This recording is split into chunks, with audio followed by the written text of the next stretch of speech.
দুনিয়াতে আজকে মুসলমানদের সাথে যা কিছু হচ্ছে, Ayatollah Khamenei عمري إلى 90 وقفت على 20 is dead.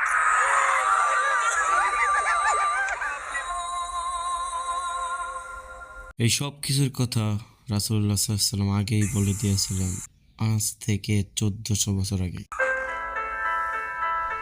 দুনিয়াতে এক সময় এমন আসবে যখন দুনিয়ার অন্য সত্য We have the right man, we have the right leader of Israel.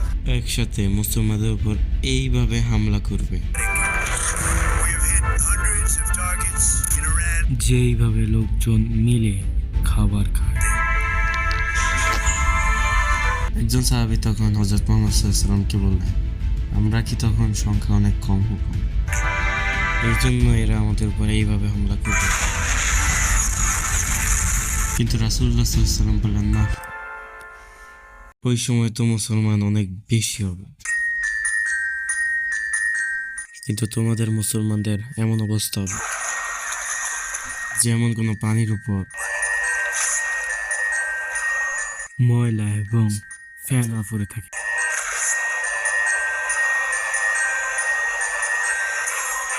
তোমাদের শত্রুদের মনের ভিতরে তোমাদের নিয়ে কোনো ভয় থাকবে না, Programs, and they're going to be terminated on a permanent R basis. তোমাদের মুসলমানদের মনের ভিতরে শুধু দুনিয়ার ভালোবাসা থাকবে, আর মুসলমান মৃত্যুকে ভয় পাবে।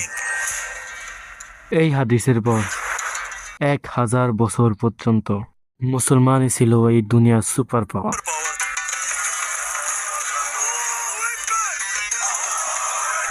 এই 1000 বছরের ভিতরে পুরো দুনিয়ার কম মুসলমানদের শক্তি আর সেনাদের সামনে কাঁপতো। আর মুসলমান দুনিয়ার সুপার পাওয়ার এই জন্য ছিল কারণ ওই সময় দুনিয়ার সকল বড় বড় সায়েন্টিস্ট মুসলমানই ছিল। দুনিয়ার সেরা সেরা টেকনোলজি মুসলমানদের হাতেই ছিল, আর পুরো দুনিয়া মুসলমানদেরই ফলো করত। এই জন্যেই এই 1000 বছরে দুনিয়ার সবচেয়ে ক্ষমতাধর মানুষ কোনো না কোনো মুসলমানই হতো। কিন্তু 1000 বছর পর দুনিয়াতে মুসলমানদের নতুন একটা এম্পায়ার শুরু হলো, আর এই এম্পায়ার ছিল মুসলমানদের সর্বশেষ সুপার পাওয়ার। আর এই এম্পায়ারের নাম ছিল উসমানিয়া খেলাফা। কিন্তু এখন পর্যন্ত সবকিছু ঠিকঠাক ছিল, কিন্তু যখন ওসমানীরা ক্ষমতার শীর্ষে ছিল, শেষে ওসমানী খেলাফত মুসলমানের হিস্ট্রির সবচেয়ে বড় ভুলটি করে। ওসমানী খেলাফত সুপার পাওয়ার থাকাকালীন ইউরোপে নতুন একটা টেকনোলজি শুরু হয়, যার নাম ছিল The printing press. I did it. এটা এমন একটা মেশিন ছিল যা দিয়ে বই অনেক তাড়াতাড়ি কপি করা যেত। আর আস্তে আস্তে এই মেশিন পুরো ইউরোপে ছড়িয়ে, আর এই মেশিন ইউরোপকে সব সময়ের জন্য বদলিয়ে দেয়। যেই লোক আগে অনেক দিন যাবৎ হাত দিয়ে একটা বই লিখতো, আর এখন ওই লোকই 100 বই প্রিন্ট করতে শুরু করলো। অফকোর্স এই মেশিনের কারণে ইউরোপের প্রত্যেকটা ঘরে ঘরে বই পৌঁছে যায়। কিন্তু যখন এই মেশিন ওই জমানার সুপার পাওয়ার উসমানী খেলাফার হাতে যায়, উসমানী খেলাফতের সকল আলেম এবং ওলামা মিলে বলল, এই টেকনোলজি প্রিন্টিং প্রেস। Haram.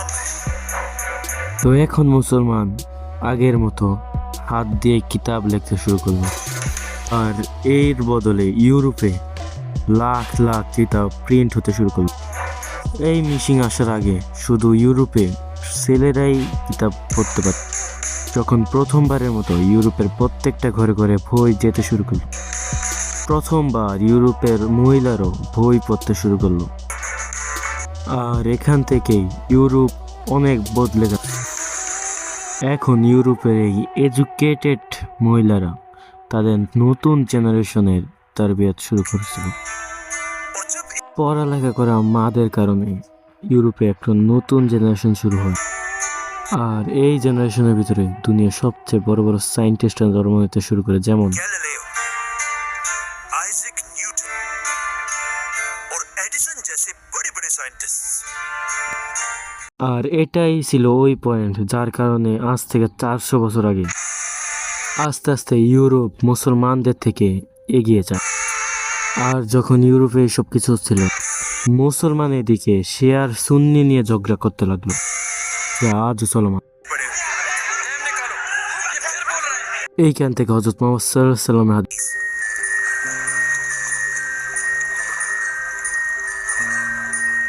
পূরণ হওয়ার সময় শুরু হলো। প্রথমবারের মতো ইউরোপের বাদশাদের মন থেকে মুসলমানদের ভয় বের হয়ে যায় শুধু সুলতান আব্দুল হামিদ বাদশা।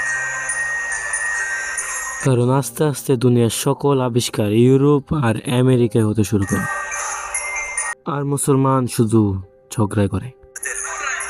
যখন মুসলমানদের হাত থেকে আস্তে আস্তে সকল ক্ষমতা চলে, মুসলমানদের খলিফা সুলতান আব্দুল হামিদকে সরিয়ে শুরু করে দেওয়া হয়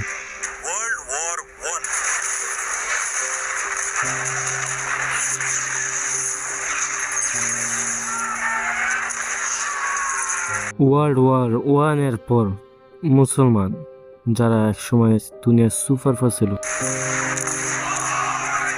আর এই যুদ্ধের পর মুসলমানদেরকে ইউরোপের বাদশারা খেলনার মতো ভাগ করে দেয়। নিজেদের মধ্যে এইভাবে ভাগ করে দেয় যেভাবে কোনো দাওয়াতের ভিতরে খাবার ভাগ করা হয়। আর সুপার পাওয়ার মিলে মুসলমানদের জেরুজালেমে নতুন একটা এম্পায়ার শুরু করে।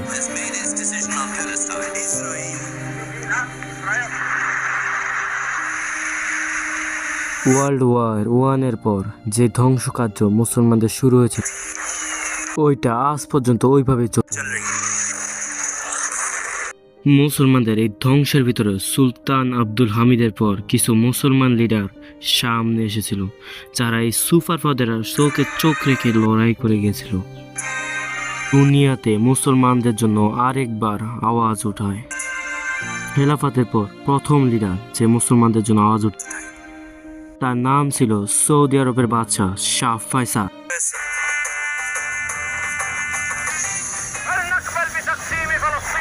শাহ ফয়সাল বাদশাহ হতেই তার দেশের ইকোনমি ঠিক করে। যেইভাবে এই দেশের ইকোনমি ঠিক হলো, দুনিয়ার সকল মুসলমানকে ইউনাইট করার জন্য তিনি ইসলামিক কনফেডারেশন চালু করেন। যখন শাহ ফয়সালের ক্ষমতা পিকে ছিল, শাহ ফয়সাল আরবদেরকে একত্র করে ইসরায়েলের উপর হামলা করে। আরব সব জায়গা থেকে ইসরায়েলের ভিতরে ঢুকে যায়। প্রথমবারের মতো এটা লাগছিল যে ইসরায়েল শাহ ফয়সালের কাছে হেরে যাবে, কিন্তু অফকোর্স যেমনটা সবসময় হয়, ইসরায়েলকে বাঁচানোর জন্য তার নাজায়েজ আওলাদ আমেরিকা তাদের সাথে চলে আসে। আমেরিকার সাহায্যে শাহ ফয়সালের সাথে ইসরায়েল এই যুদ্ধ জিতে যায়।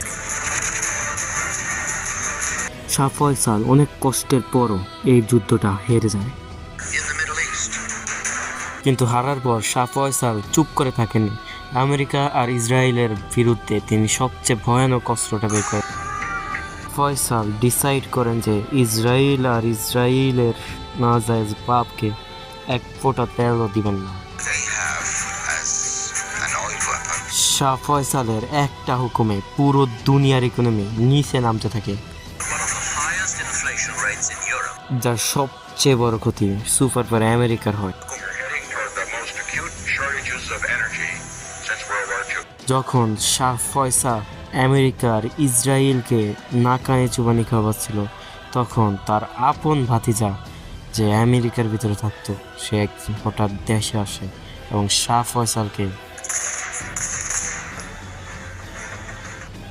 ফয়সালের মৃত্যুর পর পুরো দুনিয়া এতটাই শোকাহত ছিল, যেরকম আজকে আয়াতুল্লাহ খামেনির পর টিভিতে অ্যাঙ্কার কাঁদতে কাঁদতে আজকে মুসলমান দুনিয়ার বাপ মারা গেছে। শাহ ফয়সালের পর পুরো দুনিয়াতে এমন কোনো মুসলমান লিডার ছিল না যে মুসলমানদের জন্য কথা বলবে। শাহ ফয়সালের মৃত্যুর পর এমনই লাগছিল যে কোনো মুসলিম লিডার আর কোনোদিন আমেরিকাকে ধমকি দেওয়ার সাহস করবে না, কিন্তু এরকম হয়নি। যখন সৌদি আরবে শাহ ফয়সালকে শহীদ করা হয়, সৌদি আরবের পাশের দেশ ইরানে এক নতুন লিডার তাড়াতাড়ি সামনে আসে। ইরানের লোক তাদের বাদশাকে আস্তে আস্তে ঘৃণা করতে লাগলো।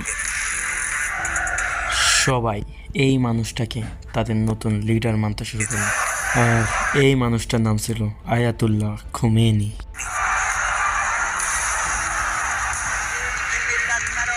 খোমেনি তার লোকদেরকে বুঝিয়েছিলেন যে ইসলাম শুধু ঘরে বসে পালন করার জিনিস নয়। ইসলামের মানে এটাও যে মুসলমান তাদের জমানা সুপার পাওয়ারের গদিকে উল্টে ফেলে। এই জন্যই শাহ ফয়সালের মৃত্যুর 4 বছর পর খোমেনি ইরানের বাদশাকে ভাগিয়ে দেন। পুরো ইরানের কন্ট্রোল নিজের হাতে নেয়। খোমেনি এত বড় লিডার ছিল, যখন তার জাহাজ ইরানে নামে খোমেনিকে ওয়েলকাম করার জন্য 70 লক্ষ লোক আসে। সুলতান আব্দুল হামিদ আর শাহ ফয়সালের পর খোমেনি এমন লিডার ছিল যাকে কোনো সুপার পাওয়ার কন্ট্রোল করতে পারেনি। আর খোমেনি নিজেও সবসময় আমেরিকার চোখে চোখ রেখে তাদেরকে ধমকি দিত।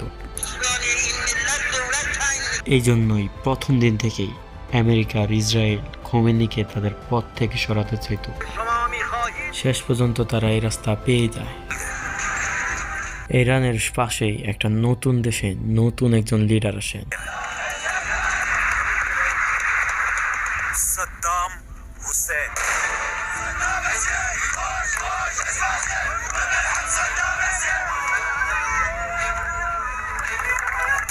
সাদ্দাম হুসাইন আসতেই আমেরিকা এবং ইসরায়েলের কথায় ইরানের খোমেনির উপর হামলা করে দেয়। আর একবার মুসলমানরা তাদের নিজেদের মধ্যে যুদ্ধ করতে শুরু করে।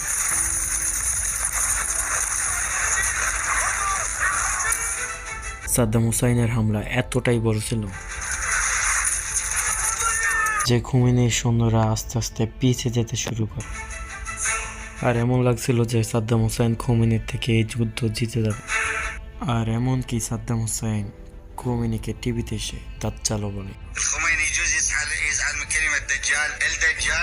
যখন সাদ্দাম হুসাইন আর ইরানের এই যুদ্ধটা চলছিল, তখন হঠাৎ করে একটা সাদ্দাম হুসাইনকে সাপোর্ট করা ইরানি গ্রুপ ইরানের প্রেসিডেন্টের উপর হামলা করে।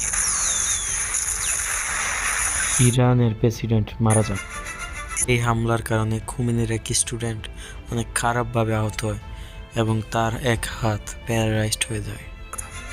এই স্টুডেন্টের নাম আলী খামেনেই। এখন যখন ইরানের কোনো প্রেসিডেন্ট ছিল না, তখন যুদ্ধের ভিতরে তাদেরকে নতুন একজন প্রেসিডেন্ট নির্বাচন করতে হয়। আর এই ইলেকশন খোমেনিকে এই স্টুডেন্ট জিতে যায় এবং পুরো ইরানের প্রেসিডেন্ট হয়ে যায়।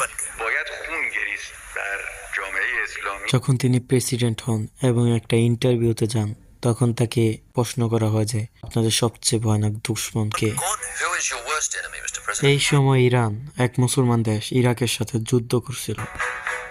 এই সময়ে ইরাকের সাথে যুদ্ধ করা সত্ত্বেও খামেনি ইরাকের নাম নেননি। তিনি বললেন আমাদের সবচেয়ে বড় শত্রু আমেরিকা। এখন খোমেনি আর খামেনি ইরাকের সাদ্দাম হোসেনের সাথে একসাথে যুদ্ধ করল। 8 বছরের যুদ্ধের পর আমেরিকা সাদ্দাম হুসাইন খামেনিকে হারাতে পারেনি। যুদ্ধ তো শেষ হয়ে যায়, কিন্তু এই যুদ্ধের 1 বছর পর ইরানের সুপ্রিম লিডার আয়াতুল্লাহ খোমেনি মারা যান। খোমেনির জানাজা এতটাই বড় ছিল যে ওই জানাজার ভিতরে 1 কোটি লোক শামিল ছিল, যেটা দুনিয়ার সব থেকে বড় রেকর্ড। খোমেনির মৃত্যুর পর ইরানের ভিতরে একটা কনফিউশন ছিল যে এখন সুপ্রিম লিডার কে হবে। খোমেনির মৃত্যুর পর ইরানের সকল বড় বড় স্কলারদের একটা মিটিং হয় এবং ওই মিটিংয়ের ভিতরে আলী খামেনিকে ইরানের সুপ্রিম লিডার ঘোষণা করা হয়। তখন খামেনি হলেন ইরানের সুপ্রিম লিডার। খামেনির সামনে তার জীবনের সবচেয়ে বড় 2টি সমস্যা ছিল। আমেরিকা ইরানের আশপাশের প্রত্যেকটা দেশে তাদের পোষা কুত্তা দিয়ে কাতার, ইউএই, সৌদি, ইরাক সবগুলোতে তাদের নিজেদের মিলিটারি বেস বানায়। মুসলমান লিডাররা আমেরিকাকে পুরোপুরিভাবে স্বাধীনতা দিয়ে দেয় মুসলমানদের উপর হুকুম চালানোর। এখন যখন ইরানকে আমেরিকা চারদিক থেকে ঘিরে ফেলে, এটা তো ছিল খামেনাইয়ের একটা বড় সমস্যা। দ্বিতীয় সমস্যা এটা ছিল যে যখন খামেনাই সুপ্রিম লিডার, এর কিছুদিন পরই ইরান থেকে অনেক দূরে ইসরায়েলের একজন নতুন লিডার সামনে আসে। ইসরায়েলের এই লিডার খামেনি সহ পুরো ইসলামের সবচেয়ে বড় শত্রু ছিল, আর ওই লিডারের নাম Benjamin Netanyahu. America and Israel must stand together. যখন নেতানিয়াহু ইসরায়েলের নতুন প্রেসিডেন্ট হলো, তখন থেকেই তার একটাই কথা ছিল, দুনিয়াতে দুইজন প্রেসিডেন্ট যাদেরকে পুরো দুনিয়া হামলা করা উচিত। Iraq ka Saddam Hussein. If you take out Saddam's regime, I guarantee that it will have enormous positive reverberations on the region. और ईरान का supreme leader Ayatollah Khamenei. And its top atomic bomb scientists, well, they're gone too. প্রথম দিন থেকে Netanyahu Iraq আর ইরানের উপর হামলা করতে চাইছিল, যার জন্য তাদের প্রয়োজন ছিল আমেরিকার হেল্প। নেতানিয়াহু এখন শুধু একটা বাহানারই অপেক্ষা করছিল, যা দিয়ে এই দুইটি দেশের উপরই সে হামলা করতে পারে আমেরিকার সাথে। একদিন হঠাৎ করেই এমনটা হলো। আজ থেকে 25 বছর আগে আমেরিকার ওয়ার্ল্ড ট্রেড সেন্টার हमला যেখানে হাজার হাজার আমেরিকান মারা যায়। এখন আমেরিকার বাচ্চারাও এই হামলার বদলা নেওয়ার জন্য তৈরি ছিল।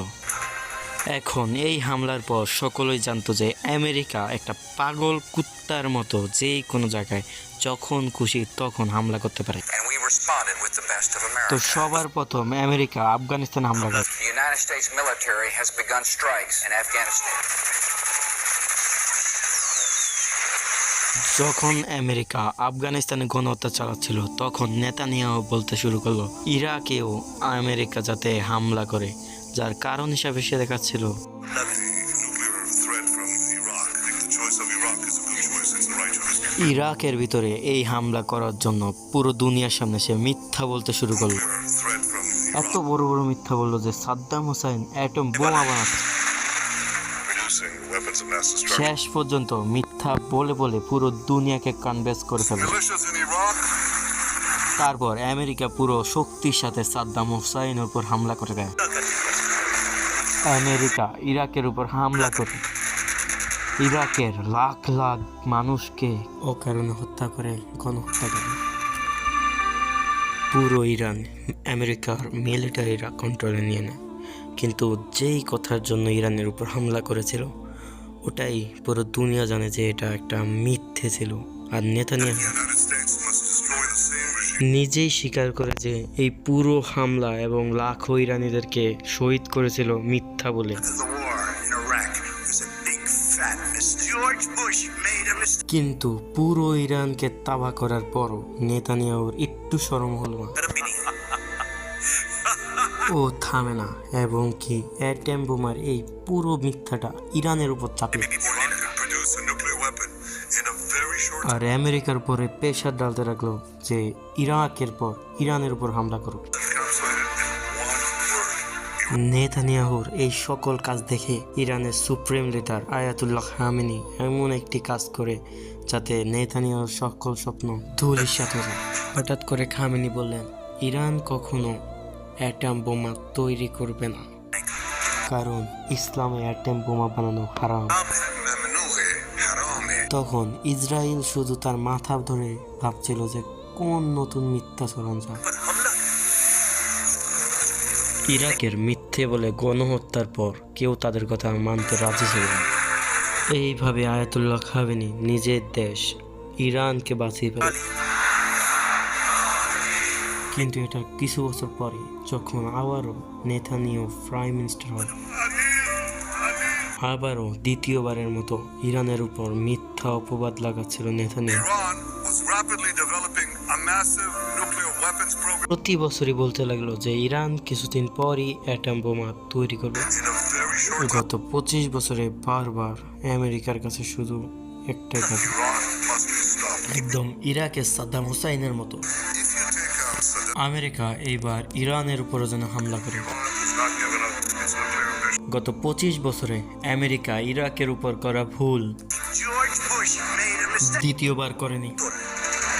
আমেরিকাতে এমনও একজন মানুষ ছিল যে ইরানে হামলা করার একদম বিপরীত ছিল। Donald Trump. I will not allow. Not gonna have not allowing Israel. Trump সব সময় বলতো আমাদেরকে ইরানের উপর হামলা নয়, ডিল করা উচিত। Well, I'd love to avoid the conflict. কিন্তু কখনো যদি আমেরিকা আর ইরান একসাথে কোনো ডিল করত, Negotiate a peaceful resolution. Israel সবসময় এই মিটিংটাকে খারাপ করার চেষ্টা করত। Iran has not given up. শেষ পর্যন্ত যখন আমেরিকার প্রেসিডেন্ট ডোনাল্ড ট্রাম্প হয়, নেতানিয়াহু ট্রাম্পের উপরও ইরানের উপর হামলা করার পেশাটা রাখে। Iran must be stopped. কিন্তু ট্রাম্প ইরানের উপর হামলা করার বিপক্ষেই ছিল।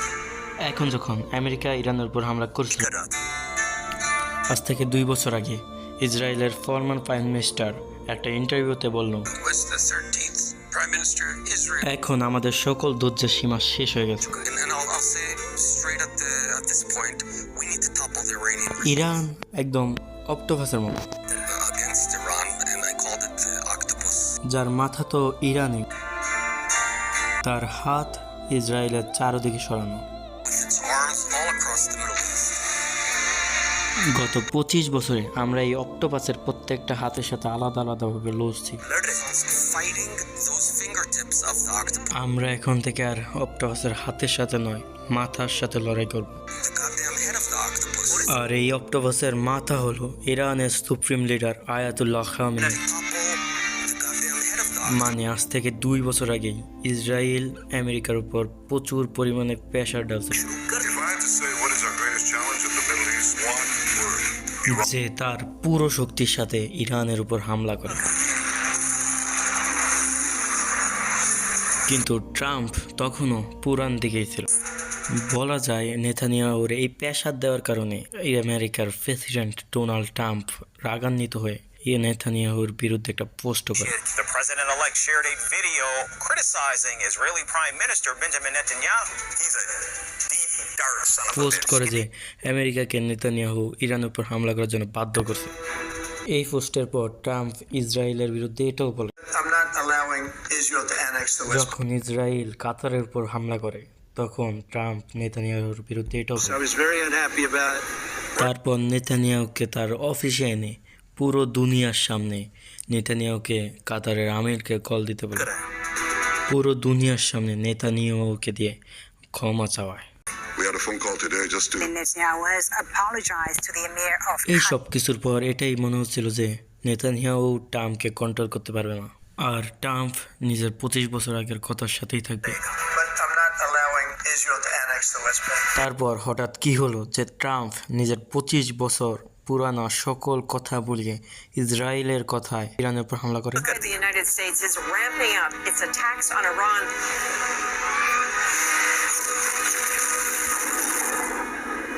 যখন ট্রাম্প ইসরায়েলের কথা মানতে নারাজ, তখন আমেরিকাতে নতুন একটা ফাইল সকলের সামনে আসে। The Epstein files. Controversial Epstein files, pieces of the Epstein files. Documents from the Epstein এই ফাইলে দুনিয়ার বড় বড় লোক এক্সপোজ হয়, जैसे कि बिल क्लिंटन, बिल गेट्स और डोनाल्ड ट्रंप. যার কারণে পুরো আমেরিকাতে একটাই ডিবেট চলছিল, Did you read those new files that were published? যার উত্তর ছিল না ট্রাম্পের কাছে। You are the worst reporter. এটা ট্রাম্পের জীবনের সবচেয়ে বড় স্ক্যান্ডাল ছিল। এপস্টেইন ফাইলে লাখো লাখো সিক্রেট ফ্লেজ বের হয়। বলা যায় এই সকল ফাইলের ভিতরে আরো 53টা ফাইল লুকানো আছে। আর বলা হয় এগুলো ওই ফাইল যার ভিতরে ট্রাম্পের নামে সবচেয়ে ভয়ানক অপরাধ লেখা আছে। বলা যায় এটাই ওই পেশা ছিল যা ট্রাম্প সহ্য করতে পারেনি। এই জন্যই ট্রাম্প নিজের 25 বছর পুরানো স্ট্যান্ডকে বদলে ফেলে, এবং কি এই ফাইল রিলিজ করার পর নেতানিয়াহুকে আমেরিকাতে অনেক বড় একটা দাওয়াতে বলা হয়। আর এই কনভারসেশনে ট্রাম্প পুরোপুরি বদলে যায় এবং কি নেতানিয়াহুর সকল কথা মেনে নেয়। হঠাৎ করে ট্রাম্প টিভির সামনে আসে এবং আজ থেকে 25 বছর আগে জর্জ বুশ যেভাবে গণহত্যা চালায় ইরাকের উপর, Saddam Hussein and his sons must leave Iraq within 48 Trump hours. এসেও ঠিক একইভাবে ইরানের উপর হামলা করে। United States military began major combat operations in Iraq. Trump আর নেতানিয়াহু মিলে ইরানের উপর হামলা করে।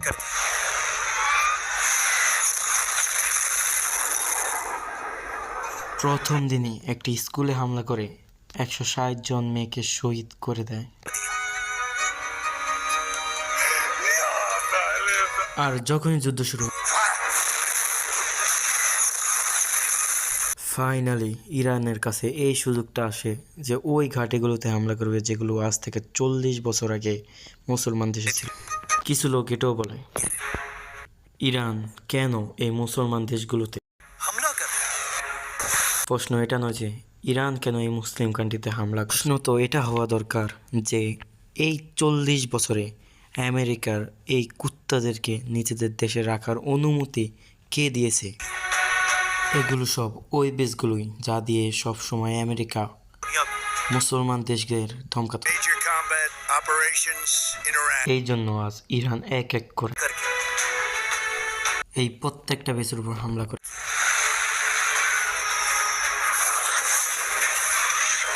যখন থেকে এই যুদ্ধ শুরু হয় তখন থেকে ইসরায়েল আর আমেরিকার টার্গেটই ছিল রাহাবা ইরান আয়াতুল্লাহ আল খামেনি। আর এই কথা ইরানের সৈন্যরাও জানত, যার কারণে আয়াতুল্লাহ খামেনিকে তার অফিসের নিচে এক বাংকারে সুরক্ষিত রাখা হয়। কিন্তু যুদ্ধের পরের দিন সকাল 6টা বাজে ইসরায়েলের 200 ফাইটার প্লেন তাড়াতাড়ি করে ইরানের ক্যাপিটালের দিকে রওনা দেয়।